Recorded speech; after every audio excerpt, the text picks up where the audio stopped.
కనబడుతున్నాడా? Torch చేయమంటారా? Torch, అరే torch ఏంట్రా రే, కనబడట్లేదు. టార్చ్ ఏంట్రా రే మా సోము కోసం. టార్చ్, అరే అరే టార్చ్.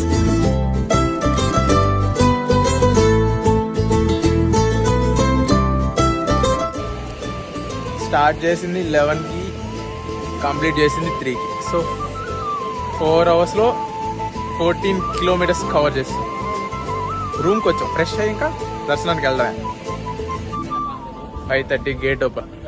కానీ మేము ఎన్ని గంటలు బయలుదేరాం? మళ్ళీ అయిందంతా 3:30 అయిపోయింది. 4:40. సో ఇంకా ఆల్మోస్ట్ 1 అవర్ ఉంది. ఆడే పోయి కాసేపు రెస్ట్ తీసుకుందాం. చూద్దాం బా, లోపల వీడియోస్ తీరాం అనుకుంటా. ఫోన్ లాగేసుకుంటారేమో, కుదిరితే వీడియోస్ తీస్తానే.